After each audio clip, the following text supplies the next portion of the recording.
നാരായണ ശ്രീ ഗുരുവായൂരപ്പ ശ്രീ ശ്രീമന്നാരായണീയം ദശകം 51.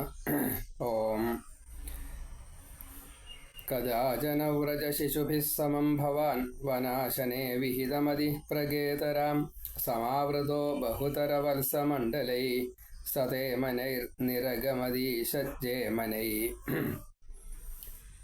അല്ലയോ ഭഗവാനെ ഈശ്വര, ഭവാൻ കദാചന ഒരിക്കല് ഭഗവാനെ അങ്ങ് വ്രജശിശുഭി സമം ഗോപബാലന്മാരോട് കൂടിയിട്ട് വനാശനെ വനഭോജനത്തില് വിഹിതമതി, അത് വേണമെന്ന് ഒരു ഉറച്ച തീരുമാനം. ഇത് എൻ്റെ വിഹിതമാണ്, എനിക്ക് അർഹതപ്പെട്ടത് അനുഭവിക്കാനുള്ളതാണ് എന്നുള്ള നിശ്ചയത്തില് വിഹിതമതി. മതി എന്ന് പറഞ്ഞു കഴിഞ്ഞാൽ ബുദ്ധി. വിഹിതം, എൻ്റെ വിഹിതം, ഇത് എനിക്ക് അനുഭവിക്കാനുള്ളതാണ്, അതാണ് വിഹിതമതി. ബഹുതര വത്സ മണ്ഡലൈഹി, വളരെയധികം പശുക്കുട്ടികളുടെ. ബഹുതര വത്സം പശുക്കുട്ടി, ബഹുതരം അനവധി തരത്തിൽപ്പെടുന്നത്. അപ്പോൾ എല്ലാ പ്രായത്തിലും വ്യത്യാസം ഉണ്ടാകുന്ന അർത്ഥം. അതുപോലെ തന്നെ പശുക്കളുടെ വെറൈറ്റിയും വ്യത്യാസം ഉണ്ടാവും. ബഹുതര വത്സ മണ്ഡലൈഹി, പിന്നെ എല്ലാം നല്ല പശുക്കുട്ടികളാണ്. അങ്ങനെ ഭഗവാന്റെ സംരക്ഷണത്തിൽ കഴിയുന്നതൊക്കെ നല്ലതാണ്, അത്രയേ ഉള്ളൂ. അങ്ങനെ മണ്ഡലൈഹി, അത് എല്ലാവരും കൂടിയിട്ട് സമൂഹമായിട്ട്. സമാവൃത, ചുറ്റപ്പെട്ടവനായിട്ട്. അപ്പോൾ ഗോപന്മാരുണ്ട്, ഗോപബാലന്മാരുണ്ട്, എല്ലാവരും കൂടിയിട്ട് ചുറ്റപ്പെട്ടവനായിട്ട്. സതേമനൈഹി, എന്തൊക്കെയാണോ കൂട്ടാൻ വേണ്ടത്, ഊണ് കഴിക്കാൻ കൂട്ടാനോ ഉപ്പേരിയോ മോരോ എന്തൊക്കെയാണ് വേണ്ടത് അതൊക്കെ എല്ലാം കൂടിയിട്ട്. സതേമനൈഹി ജേമനൈഹി, ചോര തുടങ്ങിയ ധാന്യം, അതിപ്പോൾ ചോറാവാം, തേനയാവാം, ചാമയാവാം, അവിടെ എന്താ കിട്ടുന്ന വെച്ചാൽ അത് ഗോതമ്പാവാം, ഒന്നും പറയാൻ പറ്റില്ല. ധാന്യം എന്നുള്ള ചോറ്, അങ്ങനെ വേവിച്ചതായിട്ടുള്ള, ചിലപ്പോൾ വരി നെല്ലരി ആവാം, അവിടെ ക്ഷാമം ഉണ്ടായിട്ടില്ല, പക്ഷെ അതും അങ്ങനെയാണ്. മുളയുടെ അരി അങ്ങനെയുണ്ട്, അതൊന്നും പറയാൻ പറ്റില്ല. ധാന്യം എന്നുള്ള നിലയ്ക്ക് ഏതാ ചാവാം. അങ്ങനെ ജയമനഹി, ആ ചോറോട് കൂടിയിട്ട്, ചോറും കറികളും ഒക്കെ കൂടിയിട്ട് എന്ന് സാരം, അത്രേ ഉള്ളൂ. സതേമനൈഹി ജയമനൈഹി, ചോറും കറികളും ഒക്കെ കൂടിയിട്ട്, അത്രേ നമുക്കതിൽ പറയാൻ സാധിക്കുള്ളൂ. ഇങ്ങനെ എല്ലാം കൂടിയിട്ട് കൊണ്ടുപോകുമ്പോൾ മോര്, കറികൾ, അതേപോലെ ചോര തുടങ്ങിയ പദാർത്ഥങ്ങളോട്, അങ്ങനെ തന്നെ അതിനൊരു വ്യാഖ്യാനം ഇവിടെ കാണാനുള്ളൂ. പ്രഗേതരാം, നേരത്തെ തന്നെ എന്ന് സാർത്ഥം. പ്രഗേതരാം, നേരത്തെ തന്നെ. സൂര്യൻ കിഴക്കാണ്ട് ഉദിച്ച് പ്രാചീനമ എന്നാണല്ലോ. അപ്പോൾ ഉദിച്ച ആ സമയത്ത് തന്നെ നിരഗമത്, ഈ വീട്ടിൽ നിന്നും പുറത്തേക്ക് പോയി. നിരഗമത്, പുറത്തേക്ക് പോയി. ഇപ്പോൾ ഇവിടെ ഭഗവാൻ ഒരിക്കല് ഈ ഗോപന്മാരും ഗോപന്മാരും പശുക്കുട്ടികളും കൂടിയിട്ട് വനഭോജനത്തിൽ താല്പര്യം. അപ്പോൾ കാലികളെ മേയ്ക്കാനാണല്ലോ പോണത്, കുട്ടികളായിട്ട് കളിച്ചിട്ട് മതിയായില്ല, കൃഷ്ണനെ കിട്ടിയത് പോരാ എന്ന് കുട്ടികൾക്ക്. അപ്പോൾ അതുകൊണ്ട് അവര് ഈ കുട്ടികളുടെ ഒപ്പം കൃഷ്ണൻ പോകുന്ന സമയത്ത് കാട്ടിലിരുന്നിട്ട് ഊണ് കഴിക്കാമെന്ന് നിശ്ചയിച്ചു. ഇപ്പോൾ വളരെയധികം പശുക്കുട്ടികളുണ്ട് കൂടെ. അവരെല്ലാവരും ഭഗവാന്റെ ചുറ്റും നടക്കുക, അങ്ങനെയാണ്. എല്ലാവരും ആണ് നടക്കണത്, പക്ഷെ ഭഗവാന്റെ ചുറ്റും ആണത്, അങ്ങനെയാണ്. ഭഗവാൻ നടക്കില്ല, അങ്ങനെ നടക്കുക. അങ്ങനെ ഒരു താമര ഇങ്ങനെ ഒഴുകി പോണ പോലെ അങ്ങനെ നടക്കണു. അപ്പോൾ കയ്യിൽ ഊണ് കഴിക്കാനുള്ള ചോറുണ്ട്, അതിന് വേണ്ട കറികളും ഉണ്ട്. അപ്പോൾ ചോറ്, കൂട്ടാൻ, ഉപ്പേരി, ഉപ്പിലിട്ട് കൊണ്ടാട്ടം, എന്തൊക്കെയാണ് വേണ്ടത് വെച്ചാൽ അതൊക്കെ ഉണ്ട്. അപ്പോൾ ബാക്കിയൊക്കെ നമ്മൾ സങ്കല്പിച്ചോളാം, അത്രയേ ഉള്ളൂ. അവരുടേതായിട്ടുള്ള പദാർത്ഥങ്ങൾ നമ്മൾ കണക്കാക്കുമ്പോൾ നമ്മുടേതായിട്ടുള്ള പദാർത്ഥങ്ങൾ അങ്ങനെ കൂട്ടിയാൽ മതി, ഇത്രയേ ഉള്ളൂ. അങ്ങനെ എല്ലാം കൂടിയിട്ട് എടുത്തു. ഏറെ വെളിച്ചായി, ഇത്രയേ ഉള്ളൂ. അധികം വൈകാതെ കണ്ട് തന്നെ എന്ന അർത്ഥത്തിലാണ്. പ്രഗേതര, അധികം പ്രകാശാവണതിൻ്റെ മുന്നേ തന്നെ നിരഗമത്, പുറത്തേക്ക് പോയി. കദാചന വ്രജ ശിശുഭി സമം ഭവാൻ വനാശനെ വിഹിതമതി പ്രഗേതരാം സമാവൃത ബഹുതര വത്സ മണ്ഡലൈഹി സതേമനൈഹി നിരഗമത് ഈശ ജയമനൈഹി. അപ്പോൾ ജയമനൈഹി സതേമനൈഹി രണ്ടും. ജയമനം എന്നുള്ളത് ചോറ്, ധാന്യത്തിൻ്റെ വേവിച്ചത് തൊട്ടതൊക്കെ. അതേപോലെ സതേമനൈ എന്നുള്ളത് അതിന് വേണ്ട കറികൾ എന്ന് മാത്രമല്ല, കറികൾ എന്തൊക്കെയാണ് വേണ്ടത് അതൊക്കെ ടോട്ടൽ. ഇങ്ങനെ എല്ലാവരും കൂടിയിട്ട് നേരത്തെ തന്നെ പുറത്തേക്ക് പോയി. കഥാചന വ്രജ ശിശുഭിः സമം ഭവാൻ വനാശനെ വിഹിതമതി പ്രഗേതരാം സമാവൃതോ ബഹുതരവത്സമണ്ഡലൈः സതേമനൈः നിരഗമദീശജേമനൈः വിനിര്യതസ്തവ ചരണാംബുജദ്വയാദുദഞ്ചിതം ത്രിഭുവനപാവനം രജ മഹർഷയ പുളകധരൈ കളേബരൈ ഉദൂഹിരേ ധൃതഭവദീക്ഷണോത്സവാഹ. വിനിര്യതഃ ഇപ്പം പുറമേക്ക് പോയതായിട്ടുള്ള അവര്, ലക്ഷ്യം വനാണ്, വനത്തിലേക്ക് എന്നുള്ള അർത്ഥത്തില്. വിനിര്യതഃ പുറപ്പെട്ടു പോയതായിട്ടുള്ള തവ അങ്ങയുടെ ഭഗവാനെ ചരണാംബുജദ്വയാത് ഈ താമരക്കാലുകളുടെ രണ്ട് താമരക്കാലുകളിൽ നിന്ന് ഉദഞ്ചിതം ഉയർന്നതായിട്ടുള്ള ത്രിഭുവന പാവനം രജഃ 3 ലോകങ്ങളെയും പുത്തനാക്കി തീർക്കുക അതിനുള്ളതായിട്ടുള്ള പൊടി, ആ പാദധൂളികള്. ത്രിഭുവന പാവനം രജഃ ഭഗവാന്റെ പാദധൂളികള് 3 ലോകങ്ങളെയും പാവനമാക്കി തീർക്കും. ധൃത ഭവദീക്ഷണോത്സവാഹ അങ്ങയുടെ ദർശനത്തില് വളരെയധികം ഉത്സാഹത്തോടു കൂടിയിട്ട് അത് ഉത്സവമാക്കി തീർത്തു. ധൃത ഭവത് ഈക്ഷണ ഭഗവാനെ ഈക്ഷണം ചെയ്യുക, നോക്കുക, കാണുക, അത് ഒരു ഉത്സവമാക്കിയിട്ട്. അപ്പോൾ ഭഗവാനെ കാണുന്ന സത്യം പറഞ്ഞ ഒരു സച്ചിദാനന്ദ. അങ്ങനെ ഉത്സവമാക്കിയ മഹർഷയ ആകാശത്തിലെ മഹർഷിമാരെ. ഇനി അവിടെ തന്നെ തപസ് ചെയ്യുന്നുണ്ടാവും, വൃന്ദാവനത്തിന് തപസ് ചെയ്യുന്നുണ്ടാവും. അപ്പം അവരൊക്കെ ഈ മഹർഷിമാര് പുളകധരൈഹി വളരെയധികം രോമാഞ്ചം ഉണ്ടായി അവർക്ക് ഭഗവാനെ കാണുമ്പോൾ. എങ്ങനെയാ നടക്കണത്? കുട്ടികളോടൊപ്പം, വത്സകുട്ടികളോടൊപ്പം, അതേപോലെ ചോറും കറികളും ഒക്കെ കൂടിയിട്ട് ഊണഴിക്കാൻ വേണ്ടിയിട്ട് പോവുകയാണ്. അപ്പോൾ ഈ ഋഷികൾക്കറിയാം അവിടെ ചെന്ന് കഴിഞ്ഞാൽ വനഭോജനം, എല്ലാവരും കൂടി ഇരുന്നിട്ട് ഇച്ചിലും പറ്റൊന്നും ഇല്ലാതെ കൊണ്ട് ഊണഴിക്കാം. യജ്ഞഭുക് ബാലകേളി, അത് കഴിഞ്ഞാൽ പിന്നെ ബ്രഹ്മമോഹനം. അതാണ് അവർ ചിരിച്ചത്. അപ്പം അവര് ഉള്ളില് ഈ ലീല വരാൻ പോവുകയാണ്. ഇനി ഇവിടുന്ന് അങ്ങോട്ട് ഭാവിയിൽ ആ ലീല വരാൻ പോവുകയാണ്. അതിനെ നല്ലോണം മനസ്സിലങ്ങോട്ട് കണ്ടു. അപ്പോൾ ഉണ്ടായിട്ടുള്ള ആനന്ദം, വനഭോജനം എന്നുള്ളതേ വലിയ ആനന്ദം. അത് കഴിഞ്ഞ് ബ്രഹ്മമോഹനം എന്നുള്ളത് അതിനേറെ വലിയ ആനന്ദം. അതിൻ്റെ ഇടയ്ക്കിന് സംഭവിക്കാൻ പോകുന്നതോ അഘാസുര മുക്തി, അതാണ്. അപ്പോൾ എത്ര കാര്യങ്ങളാണ് ഇനി നടക്കാൻ പോണത്? ഋഷിമാർക്ക് ഇതൊക്കെ മനസ്സിലായി. അവര് പുളകധരൈഹി എത്രയാണ് സച്ചിദാനന്ദം അനുഭവിച്ച് ആ രോമാഞ്ചം വന്നു അവർക്ക്. കളയപരൈഹി അങ്ങനെയുള്ള ശരീരങ്ങളെ കൊണ്ട് ഉദൂഹിരേ എന്ന് വെച്ചാൽ അങ്ങനെ അതിനെ അനുഭവിച്ചിരുന്നു എന്ന് സാധനം. അതിനെ സഹിച്ചു, അതിനെ വഹിച്ചു. ഭഗവാന്റെ ഈ വരവിനെ പുളകത്തോട് കൂടിയിട്ട്, രോമാഞ്ചത്തോട് കൂടിയിട്ട് ആസ്വദിച്ച് കണ്ടു, അങ്ങനെ കാത്തിരുന്നു. അതാണ് നീ 3 ലീല വരാൻ പോവുക, അത് 3ഉം കാണാൻ വേണ്ടിയിട്ട് കാത്തിരിക്കുകയാണ്. വിനിര്യതഃ തവ ചരണാംബുജ ദ്വയാത് ഉദഞ്ചിതം ത്രിഭുവന പാവനം രജഃ മഹർഷയഃ പുളകധരൈഃ കളേബരൈഃ ഉദൂഹിരേ ധൃത ഭവത് ഈക്ഷണ ഉത്സവാഹ. വിനിര്യതഃ തവ ചരണാംബുജദ്വയാത് ഉദഞ്ചിതം ത്രിഭുവന പാവനം രജഃ ധൃത ഭവത് ഈക്ഷണോത്സവാഹ മഹർഷയഃ പുളകധരൈഃ കളേബരൈഃ ഉദൂഹിരേ. വിനിര്യതസ്തവ ചരണാംബുജദ്വയാദുദഞ്ചിതം ത്രിഭുവന പാവനം രജ മഹർഷയ പുളകധരൈ കളേബരൈ ഉദൂഹിരേ ധൃത ഭവദീക്ഷണോത്സവാം. അപ്പോൾ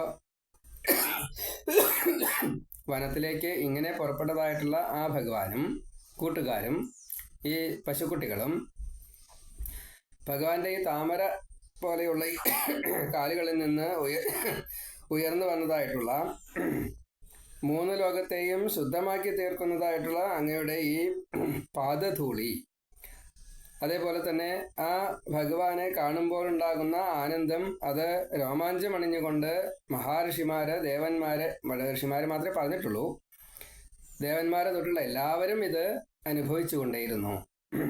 മഹർഷി ആദി എന്ന് വേണച്ചാൽ ചേർക്കാം. അതിപ്പോൾ മഹർഷയ എന്ന് മാത്രമേ അവിടെ ചേർത്തുള്ളൂ എന്ന് മാത്രമേ ഉള്ളൂ. എല്ലാവരും ഭഗവാന്റെ ഈ എന്തിന് അകത്തിരിക്കുന്ന എന്ന് വെച്ചാൽ പുറത്തേക്ക് വരാൻ പറ്റാത്തതായിട്ടുള്ള ഗോപികളും കൂടി ഇതില് ഈ രോമാഞ്ചം അണിയുന്നുണ്ട് എന്നർത്ഥം. അതാണ്.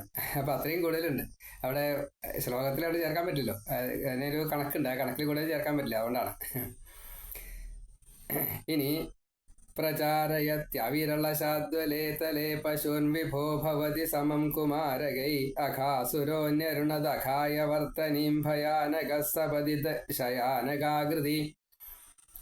അല്ലയോ വിഭോ, ഭവതി ഭഗവാനെ. ഭവതി എന്നുള്ളത് ഇവിടെ ഭവിക്കട്ടെ എന്നുള്ളതല്ല, ഭഗവാനാൽ അല്ലെങ്കിൽ അങ്ങയാൽ, അങ്ങ് എന്നുള്ള അർത്ഥത്തിലാണ്.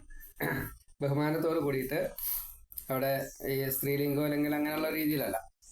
അവിടെ ഭവതി, അങ്ങ്, ഭഗവാനെ, അങ്ങ്, അങ്ങയാൽ, കുമാരകൈഹി സമം, കൂട്ടുകാരോട് ഒപ്പം, അവിരള ശാദ്വലേ, ഈ പുൽത്തകിടികൾ ധാരാളമുള്ളതായിട്ടുള്ള തലേ, അവിരളം, വിരളമല്ലാത്തത് വെച്ചാൽ കൂടുതലുള്ളതായിട്ടുള്ള, ശാദ്വലേ പുല്ലുകൾ, അതിന്റെ പുൽത്തകിടി. ഇപ്പൊ പുല്ലാമ്പുഴ പുൽത്തകിടിയാണ്, അത്രയും കൂടുതൽ തിക്കാണ് പുല്ല്, അതുകൊണ്ട് ധാരാളമുള്ള ഈ പുൽത്തകിടി, തലേ, അങ്ങനെയുള്ള ഭൂതലം, പ്രതലം, ആ ഭൂമിയില് പശൂൻ പ്രചാരയതി, അങ്ങനെ പശുക്കളെ, പശുക്കുട്ടികളെ, പ്രചാരയതി എന്നുവെച്ചാൽ ചാരയതി എന്ന് സാരം. ചാരയതി എന്ന് പറഞ്ഞു കഴിഞ്ഞാൽ സഞ്ചരിപ്പിച്ചു. അപ്പോൾ ഇഷ്ടം പോലെ പശുക്കൾക്ക് എവിടേക്കാച്ചാൽ പുല്ല് തിന്നിട്ട് പോവാം, അങ്ങനെ സഞ്ചരിപ്പിച്ചു എന്നതാണ് അതിൻ്റെ സാരം. പ്രചാരയതി ശയാനകാകൃതി. അപ്പോൾ ശയാനൻ ഇങ്ങനെ കിടക്കുക, അങ്ങനല്ലേ, അങ്ങനെ ഒരു ആകൃതി. അവിടെ ശയാനൻ എന്ന് ഉദ്ദേശിച്ചത് കിടക്കുന്നവൻ എന്ന നിലയ്ക്ക് പാമ്പുകളാണല്ലോ കിടക്കുന്ന, അപ്പൊ അതിൽ വലിയ പാമ്പാണ്, എത്രയുള്ളൂ. ശയിക്കുക, അങ്ങനെ ഒരു ആകൃതി സ്വതവേ തന്നെ ഉള്ള എന്ന അർത്ഥത്തിലാണ് ശയാനകാകൃതി. ശയിക്കുക ഒരു ആകൃതി തന്നെ അങ്ങനെയാ, ശയിക്കുക എപ്പോഴും കിടന്നുകൊണ്ടാ. പാമ്പ് അങ്ങനെയാണല്ലോ, എപ്പോഴും കിടന്നുകൊണ്ടല്ലേ. ശയാനകാകൃതിയായിട്ടുള്ള ഒരു കിടക്കുന്ന രീതിയിലുള്ള ആകൃതി സ്വീകരിച്ചാന്ന് വെച്ചാൽ പാമ്പിന്റെ രൂപം സ്വീകരിച്ച. ഭയാനക, ഭയം ജനിപ്പിക്കുന്നവനുമായിട്ടുള്ള അഘാസുരൻ, ഈ അഘൻ എന്നു പേരായിട്ടുള്ള അസുരൻ, സപതി വളരെ പെട്ടെന്ന് തന്നെ, അഘായ പാപം ആചരിക്കാനായിട്ട്, അഘായ ഇനി പാപം ചെയ്യാൻ വേണ്ടിയിട്ട്, പാപത്തിന് വേണ്ടിയിട്ട്, എങ്ങനെയാണ്, വർത്തനിയും, അങ്ങനെ ഒരു മാർഗത്തില്, വഴിയില്, ഞെരുണത് തടഞ്ഞു എന്നാണ് അർത്ഥം. അവിടെ തടുക്കാൻ വേണ്ടിയിട്ട് കിടന്നു എന്നർത്ഥം. ഈ ഭഗവാന്റെ ഈ നടത്തം ഏത് കൂടെയാണോ അത് വഴിയാണ്. ആ വഴിയിൽ കിടന്നു എന്ന് പറഞ്ഞു കഴിഞ്ഞാൽ വഴിയെ തടഞ്ഞു. അപ്പോൾ വർത്തനിയും ഞെരുണത്, ഭഗവാന്റെ ഈ മാർഗത്തെ തടഞ്ഞു എന്ന് അർത്ഥം. ഭഗവാന്റെ സഞ്ചാരമാർഗത്തെ തടുക്കാൻ അഘാസുരൻ ആരാ? ഭഗവാന്റെ ഒപ്പം സഞ്ചരിക്കുന്നതായിട്ടുള്ള ഈ പശുക്കുട്ടികളായാലും ഈ ഗോപബാലന്മാരായാലും അവർക്ക് ഭഗവാന്റെ കൂടെ സഞ്ചരിക്കുക എന്നതിനെ നിഷേധിക്കാൻ ഈ അഘാസുരൻ ആരാ? കൂട്ടിയാൻ പറ്റില്ല, തടുക്കാൻ പറ്റില്ല. അപ്പൊ അതാണ് ഞെരുണത്. അവിടെ ഒരു നിഷേധം വന്നു എന്നതാണ്. അപ്പൊ ഈ നിഷേധം സ്വതേ ഭഗവാൻ ഒട്ടും ഇഷ്ടമല്ല. പ്രചാരയതി അവിരള ശാദ്വലേ തലേ പശൂൻ വിഭോ ഭവതി സമം കുമാരകൈഹി അഘാസുരഃ ഞരുണത് അഘായ വർത്തനിം ഭയാനകഃ സപതി ശയാനക ആകൃതി. അല്ലയോ വിഭോ, ഭവതി കുമാരകൈഹി സമം അവിരള ശാദ്വലേ തലേ പശൂൻ പ്രചാരയതി ശയാനക ആകൃതി ഭയാനകഃ അഘാസുരഃ സപതി അഘായ വർത്തനിം ഞരുണത്. ഭഗവാനെ അങ്ങ് ഈ ലോകപാലന്മാരോട് കൂടിയിട്ട് ഇതിങ്ങനെ കണ്ടുകൊണ്ടിരിക്കുകയാണ്. ഋഷികളുണ്ട്, ദേവന്മാരുണ്ട്, അതേ വീട്ടിലിരുന്നിട്ട് ഗോപന്മാരുണ്ട്, ഗോപികളുണ്ട്, ഇവരൊക്കെ ഇത് കണ്ടുകൊണ്ടിരിക്കുക. ആ സമയത്ത് ഭഗവാൻ ഈ കൂട്ടുകാരോടും പശുക്കുട്ടികളോടും കൂടിയിട്ട് പുൽത്തകിടികൾ ധാരാളമുള്ള ഈ വനത്തില് പശുക്കളെ മേയിച്ചുകൊണ്ട് ഇങ്ങനെ നടക്കുകയാണ്. അപ്പോൾ പെരുമ്പാമ്പിന്റെ രൂപം സ്വീകരിച്ചിട്ട് വളരെയധികം പേടിപ്പെടുത്താനുള്ള ഭീകര രൂപത്തെ സ്വീകരിച്ച് അവിടെ പെട്ടെന്ന് തന്നെ ഈ പാപം ചെയ്യാൻ വേണ്ടിയിട്ട്, എന്താ പാപം ചെയ്യുക, ഈ കുട്ടികളെ ഒക്കെ കൂടിയിട്ട് വിഴുങ്ങാൻ വേണ്ടിയിട്ട് വലിയൊരു പാമ്പിന്റെ രൂപത്തെ സ്വീകരിച്ചു. ആ പാപത്തെ ചെയ്യാൻ വേണ്ടിയിട്ട് ആഗ്രഹിച്ച് ഭഗവാന്റെ മാർഗത്തിൽ തന്നെ തടുക്കാൻ വേണ്ടിയിട്ട് ആ വഴിയിൽ തന്നെ കിടന്നു. അതാണ്. അപ്പോൾ ഇവിടെ പാമ്പ് കിടന്നത് ക്രോസ് ചെയ്തിട്ടല്ല, വഴി മൊത്തം ഇങ്ങനെ ശയാനകാകൃതിയാണല്ലോ. അപ്പോൾ ഗോപന്മാരെ ഭഗവാനെ ഒക്കെ കാണാൻ പാകത്തിന് മുഖം ഇങ്ങോട്ടാക്കിയിട്ട് ഭഗവാൻ അങ്ങോട്ട് നോക്കണു, പാമ്പ് ഇങ്ങോട്ട് നോക്കണു. പാമ്പിന്റെ ഈ ശരീരം മുഴുവനെ ഈ വഴിയിൽ തന്നെ അങ്ങോട്ട് കിടന്നു. അപ്പോൾ നാവ് ഇങ്ങോട്ട് പുറമേക്ക് നീട്ടി. അത് വലിയ നാവാണ്, വലിയ ശരീരമാണ്, വലിയ നാവാണ്. അപ്പൊ ഈ മണ്ണ് കൂടിയ ഒരു വഴിയുണ്ടല്ലോ, അതേപോലെ തന്നെയാണ് നാവിന്റെ പ്രകൃതം. നല്ല പൊടിമണ്ണ് ഇങ്ങനെ കുറേശ്ശെ നനവും കൂടി ഉണ്ടെച്ചാൽ എങ്ങനെ ഉണ്ടാവും, ഒരു പതുപതുപ്പ് ഉണ്ടാവില്ലേ, ആ രീതിയിലാണ് പാമ്പിന്റെ നാവ്. അങ്ങനെയാണ് ഈ വഴിയിൽ കിടന്നത്. അല്ലാണ്ട് വഴി ക്രോസ് ചെയ്ത് കിടന്നു എന്നല്ല, വഴിയായിട്ട് കിടന്നു എന്നാണ്. എല്ലാം കൂടിയിട്ട് ഒന്നിച്ച് വിഴുങ്ങാൻ വേണ്ടിയിട്ടാണ് അങ്ങനെ നാവ് നീട്ടിയിട്ട് അങ്ങോട്ട് കിടന്നത്. അപ്പോൾ സാധാരണ ഒരു വഴിയിലൂടെ നടക്കണ പോലെ തോന്നുള്ളൂ, ചെറിയൊരു നനവും കൂടി ഉണ്ട്, ഇപ്പോൾ ഒരു പതുപതുപ്പും ഉണ്ട്, അത്രേ കുട്ടികൾക്ക് തോന്നുള്ളൂ. ഭഗവാൻ മാത്രമേ കൃത്യമായിട്ട് കാര്യങ്ങൾ മനസ്സിലാവുള്ളൂ. ഇപ്പോൾ ഈ വഴി കൂടെയാണ് വരിക എന്ന് വിചാരിച്ചിട്ടാണ്. കുട്ടികളാണല്ലോ ആദ്യം വരിക, കാരണം 4 പേരുണ്ട്, കുട്ടികളുണ്ട്, പശുക്കുട്ടികളുണ്ട്, എല്ലാവരും ഉണ്ട്. ഭഗവാൻ നറുക്കൽ. അപ്പോൾ അനവധി ഉണ്ട്, കുറച്ചല്ല, കുറച്ച് അധികം ഉണ്ട്. അപ്പോൾ കുറേ ആളുകൾ ആദ്യമേ തന്നെ കയറിക്കൊള്ളും, പിന്നെയാണ് ഭഗവാൻ കയറിക്കൊള്ളുള്ളൂ. അതാണ്. പ്രചാരയത്യവിരളശാദ്വലേ തലേ പശൂൻ വിഭോ ഭവതി സമം കുമാരകൈ അകാസുരോ നരുണതഖായ വർത്തനീം ഭയാനക സപതി ശയാനകാകൃതി മഹാജല പ്രതിമതനോർ ഗുഹാനിഭ പ്രസാരിത പ്രഥിത മുഖസ്യ കാനനെ മുഖോദരം വിഹരണ കൗതുകഗദാ കുമാരകാ കിമപി വിദൂരഗേ ത്വയി.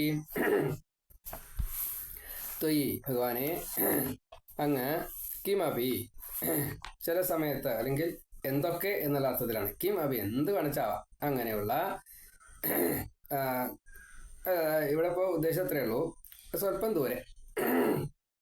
വിദൂരകെ, കിമപി വിദൂരകെ, ഒരു ലേശം കൂടെ പോയി കഴിഞ്ഞപ്പോ, അകന്നു കഴിഞ്ഞപ്പോ, കാനനെ ഈ കാട്ടില് മഹാചല പ്രതിമ തനോഹോ, വലിയ മഹാ അചല പ്രതിമ. അചലം എന്ന് പറഞ്ഞാൽ പർവ്വതം, പർവ്വതത്തിന്റെ ഒരു പ്രതിമ പോലെ വലിയ പർവ്വത ശരീരം സ്വീകരിച്ചതായിട്ടുള്ള ഈ പാമ്പ് മഹാ അചല പ്രതിമ തനോഹോ, പ്രതിമയുടെ ശരീരം എന്ന പോലെ, എന്ന് വെച്ചാൽ പ്രതിമ പോലെ എന്ന് സാരം. അങ്ങനെ പർവ്വതത്തിന്റെ വലിപ്പത്തില് ഈ പ്രതിമ പോലെ ഗുഹാനിഭ പ്രസാരിത പ്രഥിത മുഖസ്യ, ഗുഹയ്ക്ക് ഒപ്പം അത്രയും പിളർക്കപ്പെട്ടതായിട്ടുള്ള വളരെ വിസ്തൃതമായിട്ടുള്ള വലിയ മുഖം എന്ന് സാരം. ഗുഹാനിഭ, ഗുഹ എന്ന് പറഞ്ഞാൽ തന്നെ വലിയൊരു ഗുഹയാണ്. ആ ഗുഹയില് പ്രസാരിത, അതിങ്ങനെ പ്രസാരണം ചെയ്തുകൊണ്ടിരിക്കുകയാണ്, വിടർത്തി വെച്ചിരിക്കുകയാണ്. അപ്പോൾ വലിയൊരു ഗുഹ, ഗുഹയെ പോലെ തോന്നുന്നതായിട്ടുള്ള ആകാശം മുഴുവൻ, അതല്ലെങ്കിൽ ആ പ്രദേശം മുഴുവൻ ഒരു വലിയതായിട്ടുള്ള ശരീരമാണ്, വലിയതായിട്ടുള്ള വായാണ്. അപ്പോൾ വലിപ്പം വളരെ കൂടുതൽ തോന്നും. അപ്പോൾ മുഴുവൻ എന്ന അർത്ഥത്തിൽ അതാണ് ഗുഹാനിഭ പ്രസാരിത. അതെങ്ങനെ? പ്രഥിത മുഖസ്യ, ആ മുഖം അത് ഒരു ഗുഹാമുഖം തന്നെയാണ് എന്ന് തോന്നും. അങ്ങനെ ഒരു പ്രശസ്തി, അതങ്ങനെയേ മറ്റൊരു ആര് കണ്ടാലും അങ്ങനെ ചിന്തിക്കാൻ പറ്റും. അങ്ങനെയുള്ള ഒരു ഗുഹാമുഖം പോലെ വലുതായിട്ടുള്ള വായ വിടർത്തിയിട്ട് ആ പാമ്പ് വഴിയിൽ അങ്ങോട്ട് കിടന്നു. അതാണ് ഗുഹാനിഭ പ്രസാരിത പ്രഥിത മുഖസ്യ. ഗുഹയോട് നിഭമായി ഒരു അങ്ങനെയേ തോന്നുള്ളൂ. അതാണ് ഒരു തുല്യത, ഗുഹ എന്നേ തോന്നുള്ളൂ. അങ്ങനെ ഒരു സാമ്യ രൂപമുണ്ട്, ഒരു സമാനതയുണ്ട്. പിന്നെയോ പ്രഥിതമായിട്ടുള്ള, നല്ലോണം വായ പൊളിച്ചാണ് നിൽക്കുന്നത്. അപ്പോൾ നല്ലോണം പൊളിച്ചു, വായ പൊളിച്ചപ്പോൾ എന്താ ഉണ്ടാവുക? വലിയ വലിപ്പമുണ്ട്. പിന്നെയോ മുഖദ്വാരം, ആ അഘാസുരൻ്റെയും മുഖം ഇങ്ങനെ വലിയതായിട്ട് കണ്ടു. പിന്നെയോ മുഖോദരം, ആ വായ്ക്കകത്തേക്ക്, ഇപ്പോൾ ഉദരത്തിലേക്കെന്നല്ല, ആ വായ്ക്കകത്തേക്ക്, വായുടെ ഉദരത്തിലേക്ക്. മുഖോദരം കുമാരകാഹ ഈ ബാലകന്മാര് വിഹരണ കൗതുകാത് കളിക്കാനുള്ള അല്ലെങ്കിൽ ക്രീഡിക്കാനുള്ള ഉത്സാഹത്തോടു കൂടിയിട്ട് വിഹരണ കൗതുകാത് അവിടെയാണ് വിഹരിക്കാൻ ഉദ്ദേശിച്ചത്. അപ്പോൾ ഒരു ഗുഹയുടെ ഉള്ളിൽ ചെന്ന് കളിക്കുക അവർ സാധാരണ പതിവുണ്ട്. ഇതും ഒരു വലിയ ഗുഹയാണ്. അപ്പോൾ അവിടെ നിന്ന് ഇന്ന് ഗുഹയിലാവാം അന്നത്തെ കളി. അങ്ങനെ വിഹരണ കൗതുകാത് അതൊരു കൗതുകമാണ്. അങ്ങനെ ഗതാഹ കടന്നു, അങ്ങനെ അവിടേക്ക് പ്രവേശിച്ചു. ത്വയി കിമപി വിദൂരകേ കാനനെ മഹാ അചല പ്രതിമ തനോഹോ ഗുഹാനിഭ പ്രസാരിത പ്രഥിത മുഖസ്യ മുഖോദരം കുമാരകാഹ വിഹരണ കൗതുകാത് ഗതാഹ. മഹാ അചല പ്രതിമ തനോഹോ ഗുഹാനിഭ പ്രസാരിത പ്രഥിത മുഖസ്യ കാനനെ മുഖോദരം വിഹരണ കൗതുകാത് ഗതാഹ കുമാരകാഹ കിം അപി വിദൂരകേ ത്വയി. ഭഗവാൻ അങ്ങനെ കുറച്ച് അങ്ങോട്ട് അകത്തേക്ക് കടന്നു കഴിഞ്ഞപ്പോൾ, കാട്ടിൻ്റെ ഉള്ളിലേക്ക് ഇങ്ങനെ കടന്നു കഴിഞ്ഞപ്പോൾ, വഴിയിലൂടെ ഇങ്ങനെ നടന്നു പോകുമ്പോൾ ഭഗവാൻ ഒരു ലേശം ഇവരിൽ നിന്നും അകന്നു. കളിക്കുമ്പോൾ അങ്ങനെയുള്ളൂ, നടക്കുമ്പോൾ കുറച്ച് അങ്ങോട്ടും ഇങ്ങോട്ടും മാറി അങ്ങനെയൊക്കെ ഉണ്ടാവും. അപ്പം എന്ന കൂട്ടത്തിൽ ഭഗവാൻ ലേശം മാറി നിൽക്കുന്നതാണ്, കളിയുടെ ഇടയ്ക്ക് കുറച്ച് കൂട്ടുകാരോട് കൂടിയിട്ട് മാറി നിൽക്കുന്ന ഒരവസ്ഥ പോലെ വന്നു. ആ സമയത്താണ് ഈ കാട്ടില് വലിയ പർവ്വതം പോലെയുള്ള ശരീരത്തോടു കൂടിയും പെരുമ്പാമ്പ് തൻ്റെ വായ ഒരു ഗുഹ പോലെ വലുതാക്കിയിട്ട് എല്ലാവരും കുറച്ചധികം ആളുകൾക്ക് കാണാവുന്ന രീതിയിൽ കണ്ടു കഴിഞ്ഞാൽ അത് ഗുഹ തന്നെ എന്ന് തോന്നും. അങ്ങനെ ആ വായ അങ്ങോട്ട് പൊളിച്ച് ആ വഴിയിൽ തന്നെ കിടക്കുന്ന ഈ അസുരൻ്റെ വായയുടെ ഉള്ളിലേക്ക് ഈ കുട്ടികളും ഈ പശുക്കുട്ടികളും ഒരുമിച്ച് കടന്നു. കളിക്കാനുള്ള താല്പര്യം. പശുക്കുട്ടികൾ കളിച്ചാൽ പുല്ലാദികൾ കുറച്ച് കഴിഞ്ഞാൽ കിട്ടുമായിരിക്കും. പിന്നെ അവർക്ക് പുല്ലൊന്നും വേണ്ട, ഇടയ്ക്കിങ്ങനെ തുള്ളിച്ചാടിക്കൊണ്ട് അങ്ങനെയുണ്ട്. അപ്പോൾ ഇവിടെ ഈ ഗോപന്മാർ കളിക്കാമെന്ന് വിചാരിച്ചിട്ട് ഗുഹയ്ക്കകത്തേക്ക് കടന്നു. പക്ഷെ അത് പാമ്പിൻ്റെ ഗുഹയാണെന്ന് അറിഞ്ഞുകൊണ്ടല്ല. അങ്ങനെ കടന്നു എന്ന് വരെ പറഞ്ഞു വെച്ചു. മഹാചല പ്രതിമ തനോർ ഗുഹാനിഭ പ്രസാരിത പ്രഥിത മുഖസ്യ കാനനെ മുഖോദരം വിഹരണ കൗതുകാൽഗത കുമാരകാ കിമപി വിദൂരകേ ത്വയി. അങ്ങനെ ഗുഹയ്ക്കകത്ത് ഉള്ളിലേക്ക് കടന്നതായിട്ടുള്ള ആ സമയത്ത് പാമ്പിന്റെ അവസ്ഥ എന്താ? പ്രമോദത പ്രവിശതി പന്നഗോദരം ക്വധത്തനോ പശുപകുലേ സവത്സകേ വിദന്നിതം ത്വമപി വിവേശിത പ്രഭോ സുഹൃജ്ജനം വിശരണമാശു രക്ഷിതും. അല്ലയോ ഭഗവാനെ, പ്രഭോ സവത്സകേ, ഈ പശുക്കുട്ടികളോട് കൂടിയ പശുപകുലേ, ഈ ഗോപന്മാരുടെ കുലം, അതിലെ ഈ ഗോപന്മാര് എല്ലാവരും അപ്പോഴുള്ള എല്ലാവരും കടന്നിട്ടില്ല കേട്ടോ, ഒരുപാട് ആൾക്കാർ കടന്നു എന്നേ പറയാൻ പറ്റില്ല, അത് അനവധി ഉണ്ട്. അപ്പോൾ എല്ലാവരും കടന്നതിന് ശേഷമല്ല, ഭഗവാൻ കുറച്ച് മാറി നിന്നപ്പോൾ അവരുടെ കൂട്ടുകാർ കൂടെ അപ്പുറത്തുണ്ടാവും, പിന്നിലുണ്ടാവും, ബാക്കിയുള്ളവരൊക്കെ ഒന്നിച്ച് കടന്നു. പക്ഷെ വലിയൊരു സംഘമാണ് കടന്നത്. പന്നഗോദരം, ഈ പന്നകം എന്ന് പറഞ്ഞാൽ പാമ്പ്, പാമ്പിന്റെ ഉദരത്തിലേക്ക് പ്രവേശിച്ചു. കൊതത്തനവും, അപ്പോഴോ അത് ചൂട് പിടിച്ച ദേഹത്തോട് കൂടിയതായി. കൊതത്തനു, തനു എന്ന് പറഞ്ഞാൽ ശരീരം, കൊതത്ത് അതങ്ങോട്ട്, അതിനെ കൊഥനാങ്കം എന്ന് പറയില്ലേ നമ്മള്, അതിൻ്റെ കത്തിക്കൽ, അതിൻ്റെ ആ ചൂട് ഇപ്രകാരം ഇത്ര ഡിഗ്രി സെൽഷ്യസ് ചൂട്, കൊഥനാങ്കം ഈ സംസ്കൃത വാക്കാണ്. കൊതത്തനവും. ഇപ്പം ഇങ്ങനെ ശരീരം ചൂട് പിടിച്ചപ്പോൾ ഇതിനെ ഈ കാര്യം വിധൻ അറിഞ്ഞു ഭഗവാൻ. ത്വമപി, ഭഗവാനെ അങ്ങും ആ സമയത്ത് വിശരണം, ഇവർക്ക് വേറെ ശരണമൊന്നുമില്ല, ഈ കുട്ടികൾക്ക് പശുക്കുട്ടികൾക്ക് വേറൊരാൾ സഹായത്തിനില്ല. അപ്പം അത് അറിയുന്നതായിട്ടുള്ള ഭഗവാൻ വിധൻ, ഈ കുട്ടികൾ ഉള്ളിലേക്ക് കടന്നു എന്ന് മനസ്സിലായി, ഇവര് വിശരണം ആണ് എന്നുള്ളത് ഭഗവാൻ അറിയാം. അതുകൊണ്ടാ ഭഗവാൻ വിധൻ ത്വമപി വിശരണം സുഹൃജനം, തൻ്റെ ഈ കൂട്ടുകാരെ മുഴുവൻ രക്ഷിക്കാനായിട്ട് ആശു ഉടനെ തന്നെ വിവേശിത, ഉള്ളിലേക്ക് അങ്ങോട്ട് പ്രവേശിച്ചു. ആ പാമ്പിന്റെ വായുടെ ഉള്ളിലേക്ക് പ്രവേശിച്ചു. പ്രഭോ സവത്സകേ പശുപകുലെ പ്രമാദത, കുറച്ചൊരു പ്രമാദമായിട്ടാണ് അവർ കടന്നുപോയത്. എന്താ അത്? അവര് മറ്റേ സാധാരണ കഴിയുന്ന ആഘോഷമായിട്ടാണ് എല്ലാ കാര്യങ്ങളും സ്വയമേവ ചെയ്യാം. ഇവിടെ കുട്ടികൾ കൈ കൊട്ടി അങ്ങനെയൊക്കെയാണ് അങ്ങോട്ട് കടന്നത്, എങ്ങനെയാണ്. അപ്പോൾ ഗുഹയിൽ പോയിട്ട് കളിക്കാലോ, അതാണ് പ്രമാദമായത്. അപ്പം അങ്ങനെയുള്ള പ്രമാദമാണ് അവരുടെ എല്ലാ കാര്യങ്ങളും. പിന്നെ അത് ലീലകളായിട്ട് ബാക്കിയുള്ളവരൊക്കെ പറയും, അപ്പം അതും പ്രമാദമായി. അങ്ങനെയാണ്. അതിനൊരു പ്രശസ്തി ഉണ്ട്, ഇങ്ങനെയുള്ള കാര്യങ്ങളൊക്കെ അതിൻ്റെതായ സാങ്കത്യം ഉണ്ട് എന്ന് സാരം. അതാണ്. അങ്ങനെ പന്നഗോദരം ഈ പാമ്പിന്റെ വായുടെ ഉള്ളിലേക്ക് പ്രവേശിച്ചപ്പോ ഈ കൊസത്തനു ചൂട് കുറച്ച് അനുഭവപ്പെട്ടു. ഇതം വിധൻ ഇത് മനസ്സിലാക്കിയാർക്ക് ഭഗവാൻ ത്വം അഭി അങ്ങ് വിശരണം സുഹൃജനം രക്ഷിതും ഭഗവാനല്ലാതെ കണ്ട് ഈ കുട്ടികളെ രക്ഷിക്കാൻ ആരുമില്ല. ഇത് അറിയുന്നതായിട്ടുള്ള ഭഗവാൻ ആശു വിവേശിത വളരെ വേഗം തന്നെ ആ ഗുഹയ്ക്കകത്തേക്ക് പ്രവേശിക്കുകയും ചെയ്തു. പ്രമാദത പ്രവിശതി പന്നഗോദരം ക്വഥത്തനൗ പശുപകുലെ സവത്സകേ വിദന്നിതം ത്വമപി വിവേശിത പ്രഭോ സുഹൃജ്ജനം വിശരണമാശു രക്ഷിതും ഗളോദരേ വിപുലിതവർഷ്മണാ ത്വയാ മഹോരഗേ ലുഠതി നിരുദ്ധമാരുതേ ദ്രുതം ഭവാൻ വിദലിതകണ്ഠമണ്ഡലോ വിമോചയൻ പശുപശൂൻ വിനിര്യയൗ.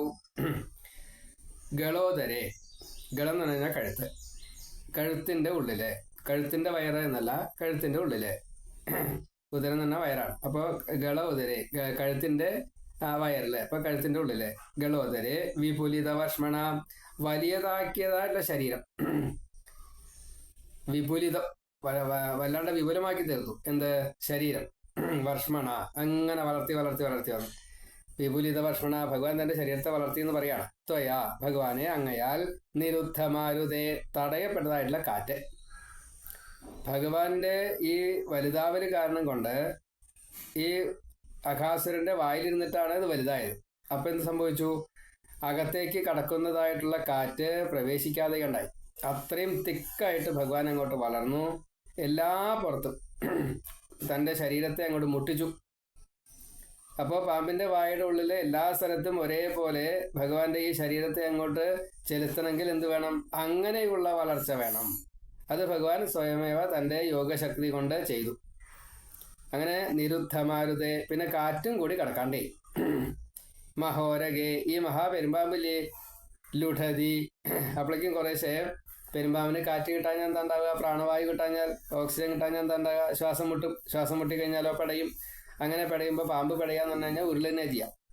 അതിങ്ങനെ കിടന്നുരുളും. അങ്ങനെ കിടന്ന് ലുഠതി ഉരുണ്ടും ഭവാൻ. അപ്പൊ ആ സമയത്ത് ഭഗവാൻ ദ്രുതം വളരെ വേഗത്തില് വിദളിത കണ്ഠമണ്ഡലം ഇങ്ങനെ ഭഗവാൻ കുറച്ചും കൂടിയാണ് വലുതായി. കുറച്ചുകൂടി വലുതായപ്പോ ഈ പാമ്പിന്റെ ശിരസില് അതങ്ങോട്ട് പൊട്ടി, തോലങ്ങോട്ട് പൊട്ടി.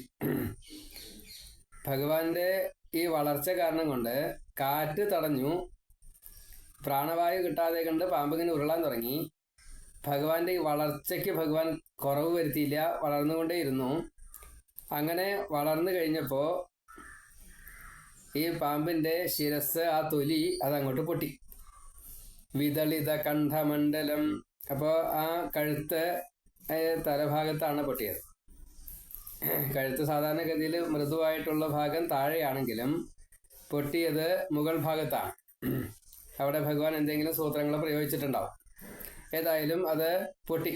പിളർക്കപ്പെട്ടതായിട്ടുള്ള കണ്ഠത്തോട് കൂടിയിട്ട് പശുപശൂൻ, അതേപോലെ ഈ ഗോപന്മാരെയും പശുക്കുട്ടികളെയും ഒരുമിച്ച് വിമോചകൻ ആ പാമ്പിന്റെ ഉള്ളിൽ നിന്ന് ഇങ്ങോട്ട് മോചിപ്പിച്ചു. ആദ്യം പൊട്ടിയത് മുകൾ ഭാഗത്താണ് എന്നേ ഉള്ളൂ. കാരണം ജീവൻ പോകുന്നത് മുകളിലൂടെയാണ്. അപ്പോൾ അങ്ങനെ മുകളിലൂടെ പോയി കഴിഞ്ഞാൽ ബ്രഹ്മരന്ധ്രം പൊട്ടിയാൽ മാത്രമേ ഈ മുക്തിക്ക് അർഹത കിട്ടുള്ളൂ. അപ്പം അതുകൊണ്ട് നമ്മളത് കൂട്ടി വായിക്കുകയാണ്, അത്രയേ ഉള്ളൂ. അങ്ങനെ ഈ കൂട്ടി വായന ഉണ്ടെങ്കിലാണ് അത് ഭാഗവതം മുഴുവനാവുള്ളൂ.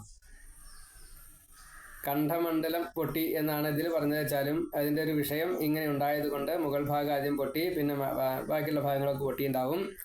അതിൻ്റെ ഉള്ളിൽ കൂടെ പുറമേക്കായിട്ട് ഈ കുട്ടികൾ അകത്തുനിന്ന് പുറത്തേക്ക് കിടന്നു. കാരണം അവർക്ക് ചൂടുണ്ടായി, ശ്വാസം കിട്ടാണ്ട് അവർക്ക് സംഭവിച്ചിട്ടുണ്ടാവും. പിന്നെ വഴുവഴുപ്പ്, ദുർഗന്ധം, എന്തെല്ലാം പ്രശ്നങ്ങൾ. പലരും മരിച്ചുപോയി. അപ്പോൾ മരിച്ചവരെ ഭഗവാൻ അങ്ങനെ ജീവിപ്പിച്ച് എല്ലാവരും പുറത്തേക്ക് കിടന്നു. അങ്ങനെ വിമോചയൻ വിനിര്യയോ, എല്ലാവരും പുറത്തേക്ക് വന്നു എന്നാണ്.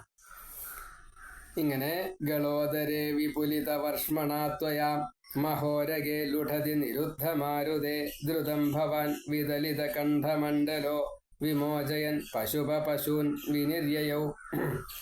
ഇങ്ങനെ കഴുത്തിനുള്ളിലേക്ക് ഭഗവാൻ അങ്ങോട്ട് കയറി തൻ്റെ ശരീരത്തെ വളരെയധികം വലുതാക്കി. അപ്പോൾ പാമ്പിന് ശ്വാസം കിട്ടാത്ത രീതിയിൽ ആ ഗുഹ മുഴുവൻ അങ്ങോട്ട് നിറഞ്ഞു നിന്നപ്പോൾ, വായ മുഴുവൻ നിറഞ്ഞു നിന്നപ്പോൾ കഴുത്ത് അങ്ങോട്ട് കുടുങ്ങി. അപ്പോൾ കാറ്റകത്തേക്ക് കിടക്കാതെ ഉണ്ടായി. ആ പാമ്പ് കാറ്റ് കിട്ടാതെ കണ്ട്, പ്രാണവായു കിട്ടാതെ കണ്ട് കിടന്ന് ഉരുണ്ടു. ആ ഉരുണ്ട സമയത്ത് ഭഗവാൻ വളർച്ച നിർത്തിയില്ല. അപ്പോൾ ആ കഴുത്ത് ഭാഗം പൊട്ടി, തല ആദ്യം പൊട്ടി, ജീവൻ പുറത്തേക്ക് പോയി എന്ന് സാരം. അതേപോലെ ഈ അകത്തുള്ള ഗോപന്മാര്, അതേപോലെ പശുക്കുട്ടികൾ, ഇവരെല്ലാവരും പുറമേക്ക് വരികയും ചെയ്തു. ഗള ഉദരേ വിപുലിത വർഷ്മണ ത്വയാ മഹോരഗേ ലുഠതി നിരുദ്ധ മാരുതേ ദ്രുതം ഭവാൻ വിദലിത കണ്ഠമണ്ഡല വിമോചയൻ പശുപ പശുവൻ വിനിര്യയൗ. ഇങ്ങനെ ഭഗവാന്റെ ഈ വളർച്ച കാരണം കൊണ്ട് ആ പാമ്പ് ചാവുകയും ചെയ്തു. അതേപോലെ ഈ കുട്ടികളെല്ലാവരും ഭഗവാൻ പുറത്തേക്ക് ആക്കുകയും ചെയ്തു എന്ന് പ്രകാരം പറഞ്ഞു. ക്ഷണം ദിവി ത്വതുപഗമാർത്ഥമാസ്ഥിതം മഹാസുരപ്രഭവമഹോ മഹോ മഹൽ വിനിർഗതേ ത്വയിതു നിലീനമഞ്ജസാ നഭസ്ഥലേ നൃതുരഥോ ജഗുസുരാഹ. അപ്പം ആ സമയത്ത് ഈ ഭഗവാന്റെ തേജസ്സിലേക്ക് ഈ അഘാസുരന്റെ തേജസ് അങ്ങോട്ട് ചേർന്നു എന്നതാണ്. ഇത് നമുക്ക് അടുത്തതിൽ പറയാം. ഇപ്പം നമ്മൾ 6 ശ്ലോകമാണ് പറഞ്ഞത്. അടുത്തതിൽ ഇത് പറയാം. സർവത്ര ഗോവിന്ദ നാമ സങ്കീർത്തനം. ഗോവിന്ദ ഗോവിന്ദ നാരായണ